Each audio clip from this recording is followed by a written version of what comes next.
Esto que estamos viendo solía ser la cámara de gas del campo de concentración. A los prisioneros les hacían creer que eran las duchas. Entonces ellos voluntariamente entraban sin saber que su destino verdadero no era bañarse, era morir.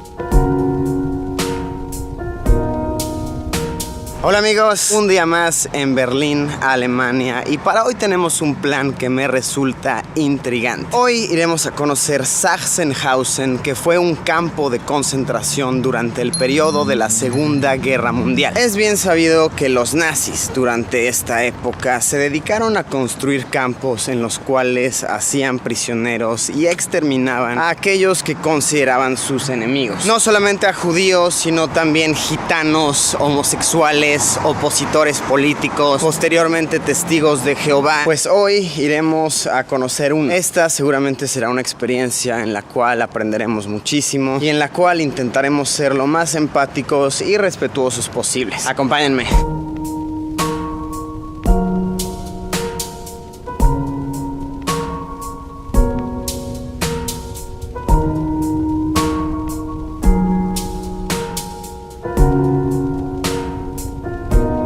Y después de unos 40 minutos hemos llegado a Oranienburg. Les presento a Tomás. Tomás es nuestro guía. Ella es Andy, guía local en Berlín. Y la experiencia vaya que ha comenzado. Verán, aquí a Oranienburg es donde solían llegar las personas que eran tomadas como prisioneros. Y de aquí hasta el campo de concentración tenían que irse caminando. Nosotros nos vamos a ir en autobús. Es un viaje de tal vez unos 7 minutos, de 7 a 10 minutos.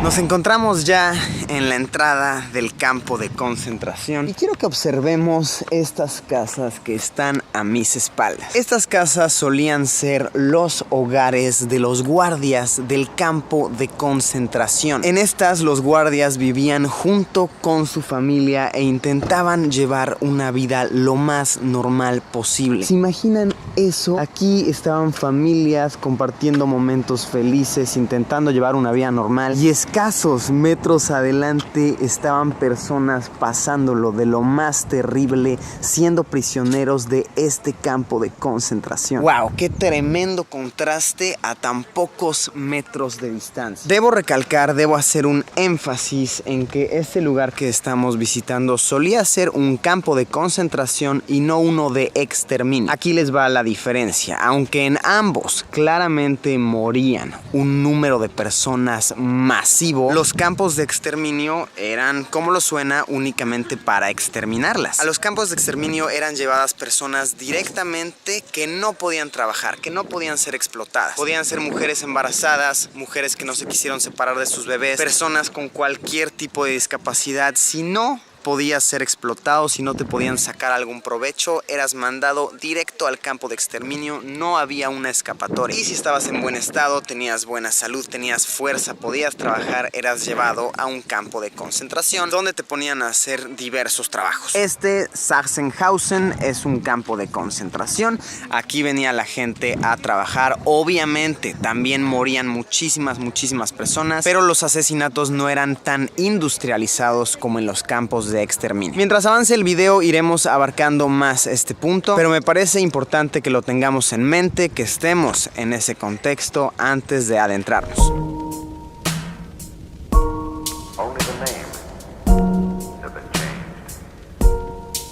Esta maqueta que estamos viendo representa toda la zona que solía abarcar el campo de concentración. Se trata de 400 hectáreas. Piénsenlo, Central Park en Nueva York son 340 hectáreas y el Park, que es uno de los parques más grandes de Berlín, tiene 200 hectáreas. El campo de concentración, qué masivo solía ser. Este triángulo que estamos viendo es donde solían vivir los prisioneros como tal. Toda esta zona de aquí era una fábrica de ladrillos. Toda esta de aquí era un depósito de vehículos militares y esta de aquí era zona residencial. Aquí vivían guardias con sus familias. Este punto de aquí aquí donde está la construcción con la chimenea es donde posteriormente se construyó una cámara de gas. En esta cámara de gas entraban alrededor de 30 personas. En los campos de exterminio como tal, en las cámaras de gas entraban hasta 1500 personas. En Auschwitz, por ejemplo, que era un campo de exterminio masivo, se exterminaban miles de personas por jornada, mientras que aquí únicamente 30. No está correcto decir únicamente, siguen siendo muchísimas personas, pero sí, este era más un campo de concentración, un campo de trabajo.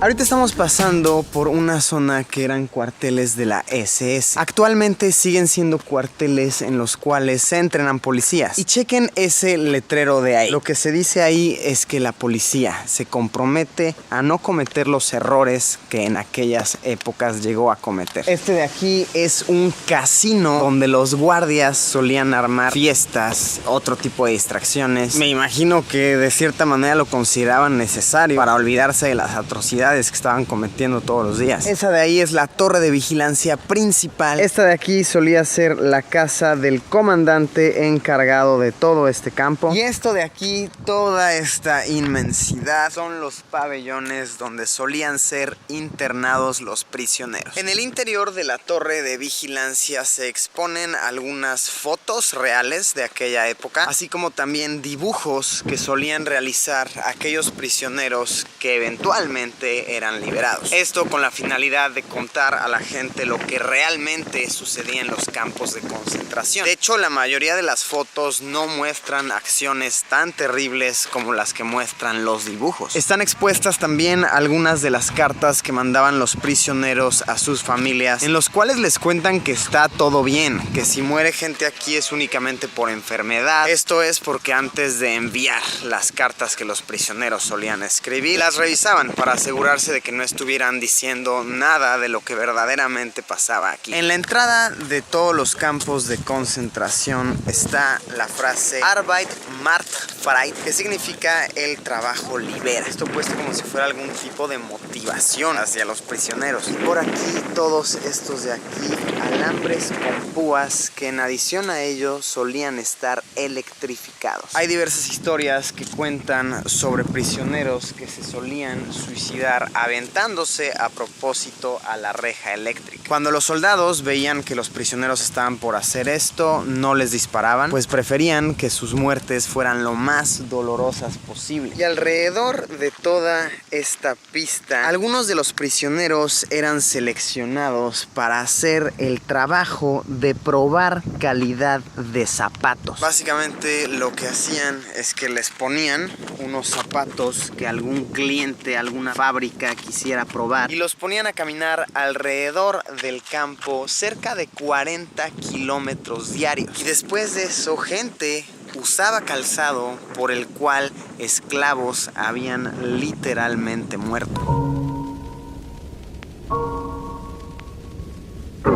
Ahora estamos en el interior de un pabellón donde solían vivir alrededor de 250 prisioneros. Miren esas de allá, esas son las literas donde solían dormir. Uno normalmente se imagina que dormía una persona por litera. Pues no, en cada uno de esos huecos entraban 3 personas. Imagínense, estaban súper flacos, no tenían nada de calorías en sus cuerpos. Esta de aquí era una prisión. Si lo pensamos todo, es una enorme prisión, pero esta era una prisión con vigilancia especial, donde ponían en su mayoría a personas que eran tomadas y que habían tenido algún puesto militar con anterioridad. En la cárcel solía vivir una persona por celda, así que uno podría pensar que los prisioneros que eran mandados para aquí tenían una vida más cómoda. Sí, supongo que de cierta manera tenías un mayor espacio para ti, pero tenías un riesgo mucho mayor a que constantemente te estuvieran torturando. Estos postes de aquí tenían la única finalidad de torturar. Quedabas colgado de manos, pero a la inversa. Tus manos tenían que dar toda la vuelta y quedabas colgando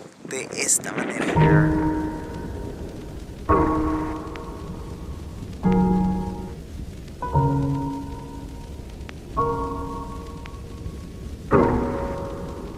Uno de los métodos que se utilizaba para asesinar a prisioneros era fusilándolos. Estamos adentrándonos a un espacio diseñado únicamente para fusilamiento. Podemos observar que está construido bajo el nivel de la tierra. Todo esto es un hoyo que se hizo específicamente para fusilar. Esto por si llegaba a existir alguna bala perdida o alguna bala que rebotara, no pudiera llegar hacia allá, hacia las residencias o hacia alguno de los pabellones. Lo más triste es que estos asesinatos se hacían de una forma muy mecánica. Era uno tras otro, sin tener la oportunidad de decir nada para intentar salvarse. Esta forma de asesinar prisioneros a la larga no resultaba conveniente, pues las personas saben a lo que iban, saben que iban a ser asesinadas, así que ponían resistencia. Y al saber cuál era su destino, por supuesto que rogaban por su vida, por supuesto que suplicaban. Y esto representaba cierta carga emocional en el verdugo. Así que los métodos más utilizados para exterminar prisioneros eran aquellos que los tomaban por sorpresa. Por ejemplo, las cámaras de gas. Aquí en esta construcción solía estar situada la cámara de gas de este campo de concentración. Esto las tomaba por sorpresa, pues a los prisioneros les decían que iban a las duchas, que iban a bañarse, que iban a limpiar sus cuerpos. Entonces ellos voluntariamente entraban a las cámaras de gas sin saber que su destino verdadero no era bañarse. Otro método que utilizaban para asesinar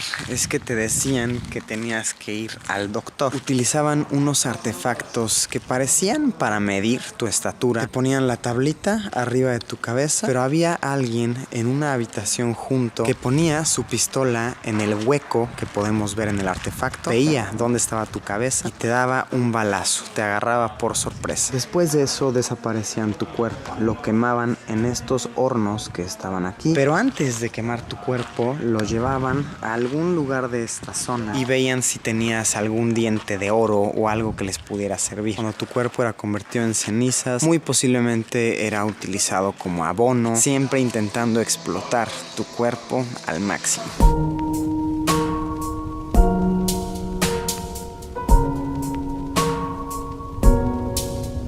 A las personas que morían por causas naturales o al menos no asesinadas, las traían aquí al cuarto de autopsias. Después de eso las traían aquí a esta morgue. Arrastraban sus cuerpos por esta bajada usando carretas o trineos. Resulta algo tétrico pensar que quienes arrastraban los cuerpos muertos eran en muchos casos otros prisioneros. No eran necesariamente soldados los que hacían estas labores, sino que algunas personas eran forzadas a transportar cuerpos sin vida de un lado a otro, sin importar que los hubieran conocido en vida. Tal vez te podía tocar arrastrar el cuerpo de tu hermano muerto, de tu compañero de cama, de alguna persona a quien ya le habías agarrado cariño. Pero tenías que hacer lo que te ordenaban si no querías que tu destino fuera el mismo de aquel cuyo cuerpo sin vida estabas arrastrando.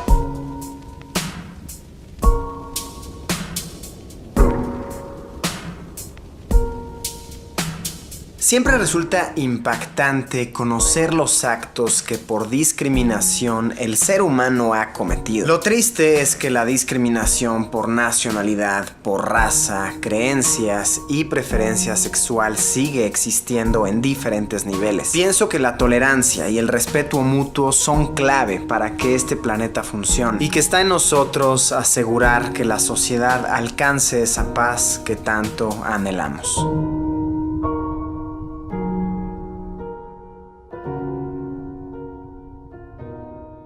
Amigos míos, muchas gracias por haberme acompañado en una aventura más. En verdad espero que les haya gustado, que hayan aprendido algo en esta experiencia. Muchas gracias, Tomás, por tus excelentes guianzas. Ese hombre sabe muchísimo. Y Andy, gracias. Un placer. Y como siempre, amigos míos, nos vemos en unos días con un video nuevo. Bis bald, Pimpollo.